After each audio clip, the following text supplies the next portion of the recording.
함께 보신 말씀 로마서 8장 3절과 4절. 우리 한 목소리로 같이 읽겠습니다. 시작. 율법이 육신으로 말미암아 연약하여 할 수 없는 그것을 하나님은 하시나니 곧 죄로 말미암아 자기 아들을 죄 있는 육신의 모양으로 보내어 육신의 죄를 정하사 육신을 따르지 않고 그 영을 따라 행하는 우리에게 율법의 요구가 이루어지게 하려 하심이니라. 아멘. 네, 인사합니다. 오직 예수님, 예수님의 평강이 넘치시기를 축원합니다. 아멘. 네, 오늘 함께 읽으신 로마서 8장 3절과 4절 오늘 본문을 토대로 율법은 할 수 없으나 하나님은 하신 일이라는 제목으로 말씀드리겠습니다. 율법은 할 수 없으나 하나님은 하신 일. 우리가 어제 그리스도 예수 안에 있는 자의 축복이라는 제목으로 말씀 나눴죠. 그리스도 예수 안에 있는 자의 축복은 첫째로 죄와 사망의 법에서 해방된 줄로 믿습니다. 죄와 사망의 법에서 해방됐다. 그리고 두 번째, 예수님 안에 있는 생명의 법 안에 거하게 되었다. 그죠? 영역 주권이 달라졌다는 것입니다. 그리고 세 번째로, 그리스도 예수 안에 있는 자의 축복은 정죄가 없다. 심판이 없다. 놀라운 얘기입니다. 이거를 다시 느끼고 다시 발견하면서, 예수님을 믿는다는 것이, 예수님 안에 거한다는 것이 어떤 것인가. 여러분들 깊은 깨달음이 있으시기를 주의 이름으로 축원합니다. 예수님 안에 있는다는 것이. 자, 율법이 할 수 없는 일이 무엇인가? 우리가 이제 율법의 기능과 한계를 7장에서 살펴봤는데요. 우리가 율법이 할 수 없는 것은 우리를 의롭게 하고 우리에게 생명을 주고 우리를 구원시키고 이걸 못하는 거예요. 율법은 어떤 기준을 정해주고 그리고 우리를 정죄할 수는 있습니다. 그러나 우리를 구원할 수는 못하는 거예요. 율법이. 자, 우리 3절에서 같이 읽었지만은 율법이 육신으로 말미암아 연약하여 할 수 없는 그것. 율법이 육신으로 말미암아 연약하여 할 수 없는 그것. 율법에 문제가 있는 것이 아니고 우리 육신이 문제가 있다는 거예요. 우리 육신의 연약함으로 말미암아서 율법이 우리를 의롭게 하고 생명을 주고 그리고 구원을 시킬 수 없다는 것입니다. 그런데 여러분들 하나님은 하시는 줄로 믿습니다. 하나님께서는 하셔요. 하나님께서는 우리에게 의를 주고 생명을 주고 구원시키는 일을 하나님께서 하신다. 자, 예수 그리스도를 믿는 믿음 안에서 예수님과 연합됨으로 말미암아서 우리가 의롭게 되고 생명을 얻게 되고 구원받는 줄로 믿습니다. 그 얘기를 오늘 또 3절 4절에서 딱 하고 있다는 거예요. 자, 자세히 살펴보겠습니다. 율법은 할 수 없으나 하나님은 하신 일. 첫 번째로 자기 아들을 죄 있는 육신의 모양으로 보내셨다는 거예요. 예수님을 보내셨습니다. 3절 초반부를 같이 읽겠습니다. 시작. 율법이 육신으로 말미암아 연약하여 할 수 없는 그것을 하나님은 하시나니 곧 죄로 말미암아 자기 아들을 죄 있는 육신의 모양으로 보내요. 아멘. 자, 율법은 할 수 없으나 하나님께서 하신 일. 첫 번째가 예수님을 보내셨다는 것입니다. 아멘. 예수님을 하나님께서 보내주셨다. 자, 하나님께서 우리를 구원하시는 방법, 구원하시는 그런 어떤 행위는 바로 예수님을 우리에게 보내주심으로 말미암아서 이루시는 것인 줄로 믿습니다. 요한복음 3장 16절 하나님의 세상을 이처럼 사랑하사 독생자를 주셨으니 이는 저를 믿는 자마다 멸망치 않고 영생을 얻게 하려 하심이니라. 아멘. 예수님을 보내주신 거예요. 하나님께서 우리를 구원하시는 방법입니다. 그래서 하나님께서 삼위일체 하나님께 직접적으로 우리 구원에 하나님께서 개입하신다는 거예요.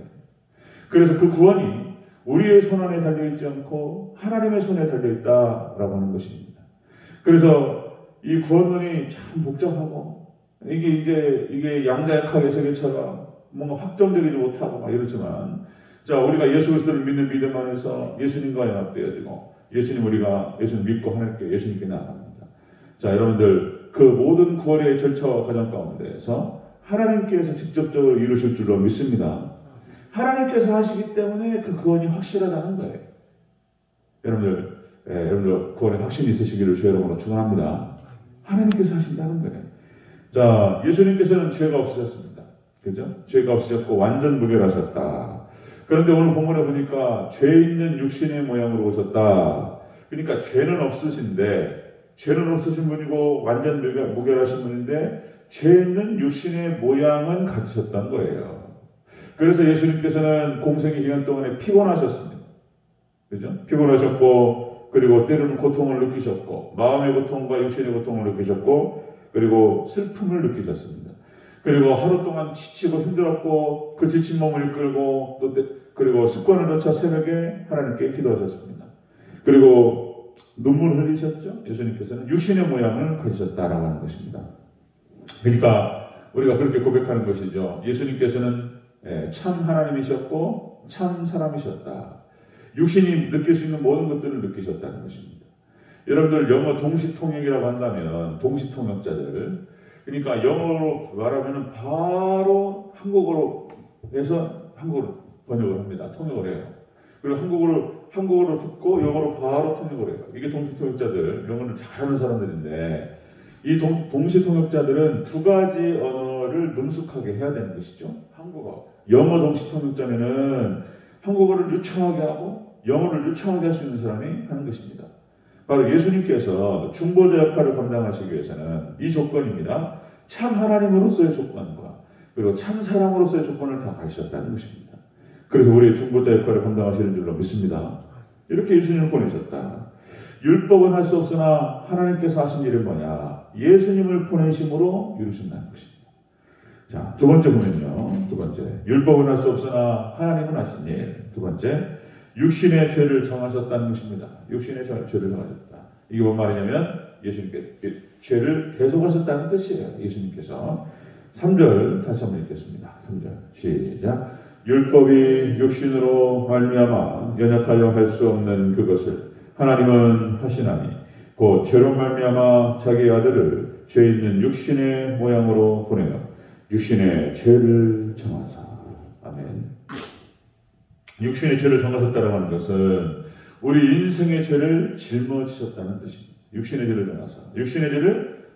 우리 육신의 죄를 대속하셨다는 뜻이에요. 이것이. 죄를 정했다는 뜻은 저주하다, 그리고 선고하다, 이런 뜻입니다. 예수님께서 죄를 선고받으셨고 예수님께서 저주를 받으셨다는 것입니다. 우리 인생들의 죄를 위해서, 저의 죄와 여러분들의 죄와 우리 모든 인간들의 죄를 대신해서 희생양이 되어주셨다는 것입니다. 아멘.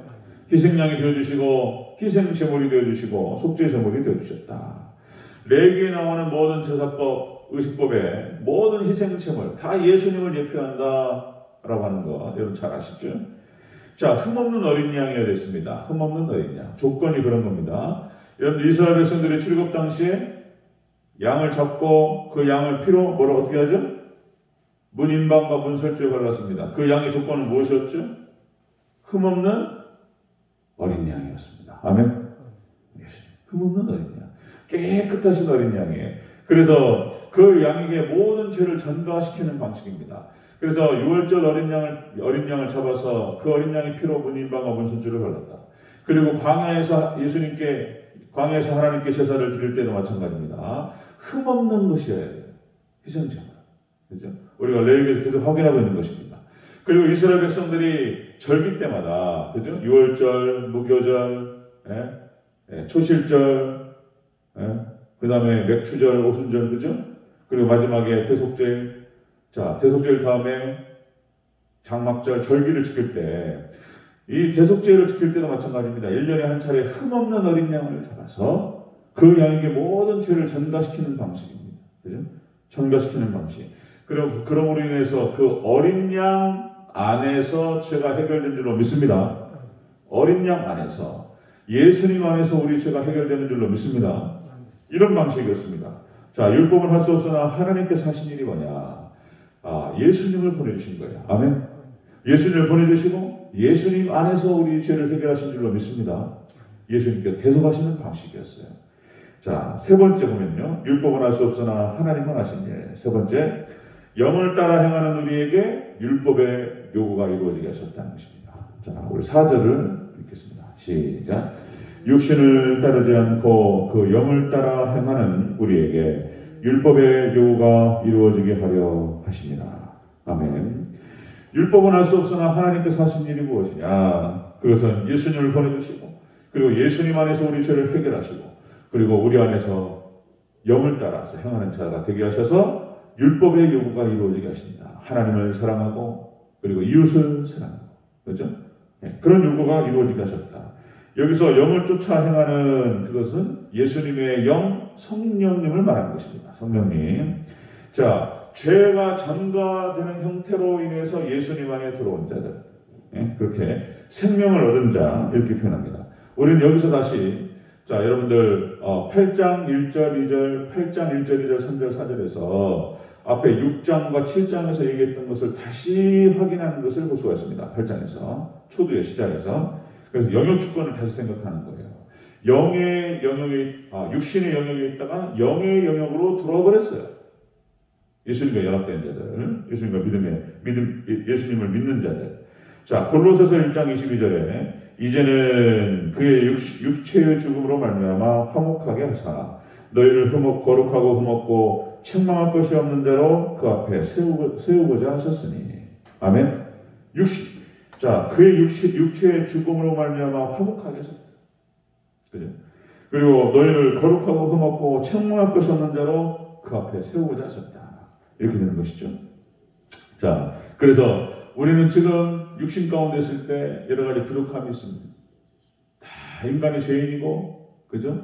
그래서 육신에 부족함이 있고, 그리고 우리 행동에 부족함이 있고, 연약함이 있습니다. 그럼에도 불구하고 하나님께서 우리 가운데 역사하셔서 율법의 요구를 이루게 하실 줄로 믿습니다. 아멘. 율법의 요구를 하나님이 이루어 가신다. 그래서 하나님을 더욱더 사랑하고 이웃을 사랑할 수 있도록 인도하신다. 그래서 우리를 거룩하게 하시고, 우리를 의롭다 하시고, 거룩하게 하시고, 영화롭게 하실 줄로 믿습니다. 이 구원의 세 가지인 거예요. 우리를 의롭다 하시고, 칭의, 그 다음에 거룩하게 하시고, 성화, 그리고 영화롭게 하신다는 거예요. 구원의 완성입니다. 자, 이렇게 되는 거예요. 그래서 더 이상 율법을 지킬 필요가 없느냐?